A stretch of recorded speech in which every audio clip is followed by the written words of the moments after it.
My son Luca and I already did a video where we answered some of your questions, but there were so many questions, we are gonna do part 2 right now. Luca, did medication help you with your depression? It still is helping me, but I think that medication isn't the thing for everyone, and medication isn't gonna do everything for you, but like, it's definitely that little bit of motivation you need to like start doing the rest of this stuff. But you're still gonna have to put in a lot of work. You're gonna still have to, yeah. And I do wanna say this, psychiatric medication is very complicated, and there's a lot of stuff to consider, and there's a lot of this is working but not with this. Luca has, I think, been through 9 different psychiatrists, so sometimes it takes a while to get it right. Don't lose hope. It works for some people, it doesn't work for others, but there is nothing wrong with needing medication for mental health, just the same way there's nothing wrong with needing medication if you have a heart issue or a thyroid issue. You also want to monitor your meds and like, you know, be honest with your psychiatrist. Like if you are on medication, you don't want to just like, you might feel like overly medicated. Like tell your psychiatrist that, don't like just leave that out. Like you have to have really good communication with your psychiatrist in order for meds to work out. Luca has been to psychiatrists where they took a lot of time, like we're talking hours when they first met him at that initial visit, to get to know him, to learn about the history, all of it. And then we had one psychiatrist that we went to, and within what? 5 minutes? 5 minutes, he said to Luca, you're bipolar, here's all the meds. Now at this point, we had already been through a lot of testing with him where they said, no, he's definitely not bipolar. And now this psychiatrist, after knowing him for minutes, just labeled him and was ready to put him on medication that never would have worked for him because that was not his diagnosis. If you walk into a psychiatrist's office and they're just gonna push meds on you or your kid without actually taking a lot of time, that is not the right match. Go to someone who's gonna take it seriously, not just be a medication pusher. I hope that makes sense, but it's really important. What motivates you, Luca, to keep yourself positive and on the right track? Honestly, I'm not always going on the right track. Sometimes I'm taking steps backwards. And that's just part of the journey. The thing like keeping me sober and like keeping me from like doing like awful things is like, I know that like will make me feel worse in the end. Like I know that if I relapse, like I might feel good for a second, but in the long run, like I'm gonna feel worse. And also thinking about how it's gonna affect other people as well, like not just yourself, like how it's gonna affect my family, my friends, my significant other.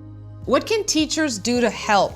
I'll let you answer too, but my first thought is, I think a lot of times the kids who are really struggling are the ones that end up behaving badly in class and being rebellious and breaking the rules. And so a lot of times people label them as the bad kid. And now you've already put them in a box and you have a certain feeling about them as a teacher, and that's that.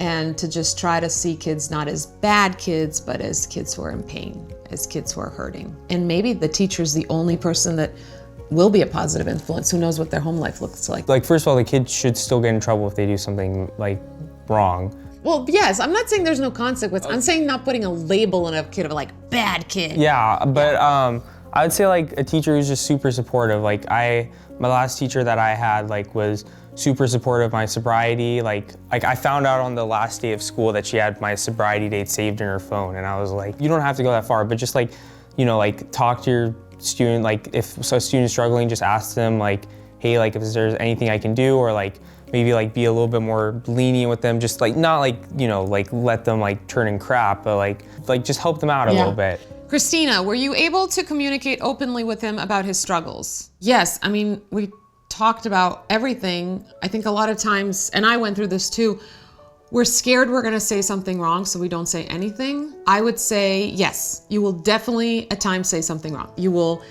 not say the most effective thing, and that's okay.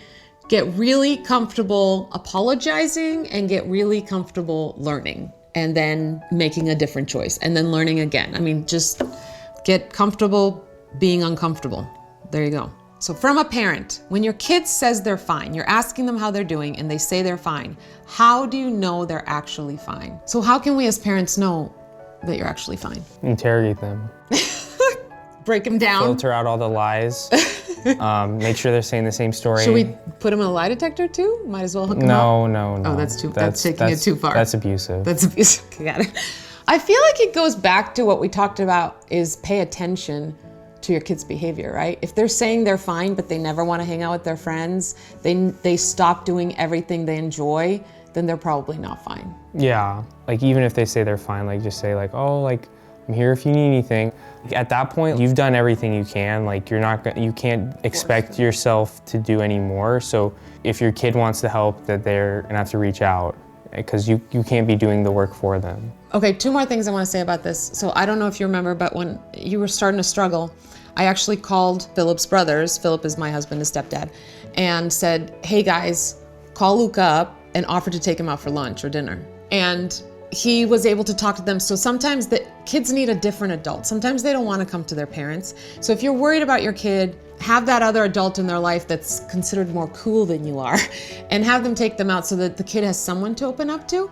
And then the other thing I want to say about that is make sure that you are opening up to your kid about some stuff. I'm not talking about like putting your burdens and your stress on your kid, but make sure you have the kind of relationship where you tell your kid when you've messed up, when you tell your kid, you know, I'm struggling today, I'm just having a rough day, so this is what I'm gonna do for self-care, because then your kid is like, oh, this is human. It is human to struggle sometimes. It is human to make mistakes. And if my mom and dad are not perfect and happy all the time and sometimes have a little harder of a day, then I can be that too. That'll help them open up too if they see you as human instead of like this perfect superhero. What keeps you motivated to keep living? I just try to think of the things that make me happiest. I like constantly looking forward to like the next time I hang out with my girlfriend, or the next time I get to hang out with a friend, or like the next time I get to do a chess tournament, or getting a paycheck. Like just like the little stuff like that like can help you get going. So this isn't a question here, but I'm curious because I know some people will feel this. What can keep them motivated if they're in that space that you were where nothing made them happy? If you know someone, like have someone talk to your kid who's been in the same place and now is doing better. Like I would say like, look, I was in the same place, you know, a couple years ago, and like I'm doing a lot better now. Like just give them hope. Yeah. Like that's one big thing that they need. Like once you run out of hope, you like run out of like the will to live. That's why I think it's good that you're talking about this, because I feel like teenagers hear all the time about mental health from teachers and parents, and they need to hear from, you know, people their age. And or like a cool uncle or something, you know, like. Yeah, every kid needs a cool uncle, I agree. Yeah. Thank you all for your questions. Thank you for listening. We will keep talking about this because we think it's important. I love you, bud. Love you too, Mom.